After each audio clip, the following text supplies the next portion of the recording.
So we got quite the busy Transformer Tuesday today. A lot of the stuff that we talked about yesterday with the Target Buzzworthy Bumblebee exclusives have surfaced. They have went live on Hasbro Pulse and their premium service currently. Hopefully it does not sell out because these are a lot of really cool items. But I will say, don't worry too much about it. Target usually ships their exclusives in solid cases, and there's always a plentiful amount of stock. So even if it does sell out on Hasbro Pulse on the premium service, I'm pretty sure in person at Target and, of course, on Target.com on their website, there will be plenty of it. Again, it's not been a problem in the past. I'm pretty sure it'll be just fine. Now, we have a whole bunch of new stuff to talk about, too. We have a brand new Transformers reissue vintage line, Transformers the Movie G1 reissue, that popped up in France in a store. And we have an in-package image. It hasn't been opened yet, but at least the back of the package shows us what the product looks like. We talked about it because we saw listings of a Generation 1 1985 Perceptor being part of this assortment, and now we have it here today. I absolutely love the box art that's going on here. It's that first appearance scene in the 86 movie. Of course, he was in the Season 2 cartoons, but his first appearance in the 86 movie here. And his cursory evaluation of Decepticon capabilities indicate a distinct tactical deficiency to Ultra Magnus. Love that scene. Try saying that 3 times fast. I have that burned into my mind, all those years of reciting the 86 movie.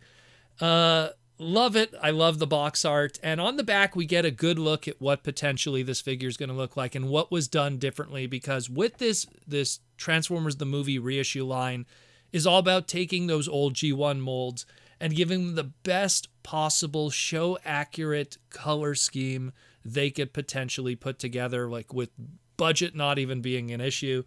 And what we got here, we could see already that there is quite a few visual cues and differences from that original 1985 toy release. Where do I even begin? So all of that teal plastic that was used on the original 1985 version is now kind of like a light blue to match the animation model. All of that like darker maroon kind of that was on the original 1985. That is now more of a lighter red to again match the animation model.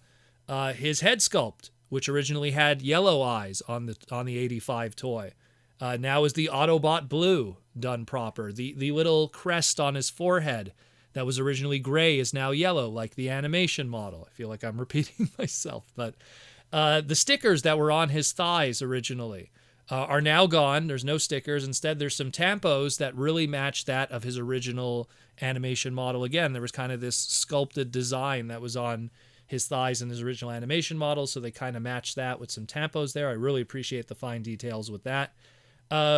The little ab area of his robot mode that also made the I guess we'll call it the microscope stage where you would put the slides. That has been filled in with gray paint maybe, or maybe it's molded in gray. I imagine they probably painted it. Just to kind of, again, solid off the animation model instead of it just being the teal that it was molded in on the original. Same thing with the little hinge that held it. It's now a red that kind of matches it.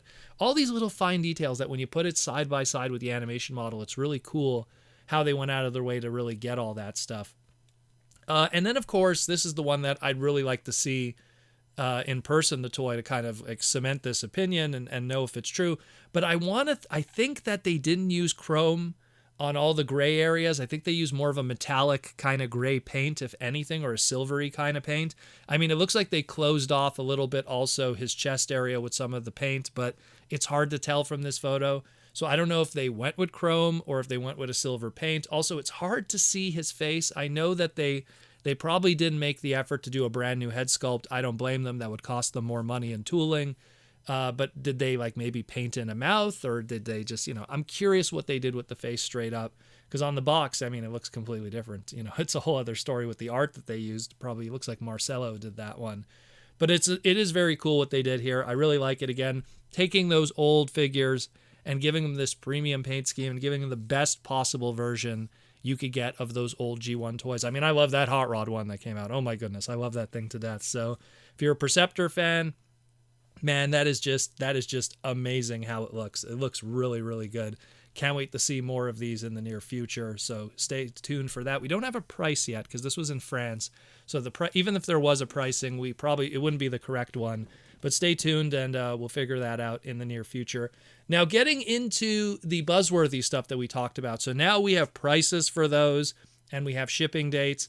And I love what they did here. So we're going to start first. The Buzzworthy Bumblebee, the Transformers Buzzworthy Bumblebee Trooper Builder Multipack. Now we got beautiful high-res images. Everything looks great. Better than what we talked about yesterday where we were using terrible computer screen images here. So they're asking $77.99. That's an amazing price for this 4-pack. Considering that, like, if you added up like 4 deluxes and a Voyager, it would come to like $108, $109. So that's like a huge $30 of savings for those 3 deluxes and 1 Voyager, and you get those extra heads. So that's amazing. That is going to be the pack to get. Limited to 3 right now. I'm pretty sure people are going to be buying the hell out of this. So if it sells out, just be patient. Don't buy from a scalper. I'm pretty sure other opportunities will present themselves in Target in person and on Target.com when stock is available. It says here it ships out October 1st, so stay tuned for that. The Transformers Studio Series Ironhide and Prowl, or the Death of Ironhide and Prowl 2-pack, as I like to call it.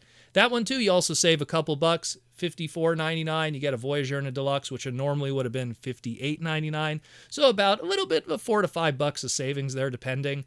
And that's pretty cool. And again, considering you get also like 6 blast effects that were exclusive to a Commander class figure, pretty good. Pretty decent. If you didn't get these 2 guys, you have kind of an alternative. I kind of want to get them just because I like the 86 movie, and that's, one day when we get the Ratchet and the Brawn done in the Death of Ratchet and Brawn, I could put them all together and take a nice photo shoot of them getting blasted to death. I don't know. I think it's gonna be pretty fun. That one ships out August 1st, 2023. And again, if somehow these sell out, just wait for Target.com or in person. I'm pretty sure they will be plentiful. And the last one here, and this is the big saver for a lot of people that were worried about having to figure out a way to get this character to complete their Dinobots.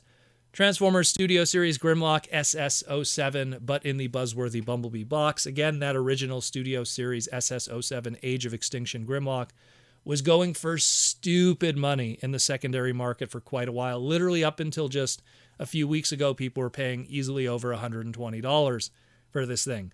You could pick it up from Hasbro Pulse, assuming it doesn't sell out, for $54 for a leader class. Fantastic. Great that they're doing these reissues. I like that Buzzworthy is being used as kind of a platform in order to put out reissues for high demand items. And this is one example of that, where a lot of savings for people that were on the fence of getting it because of the secondary market prices.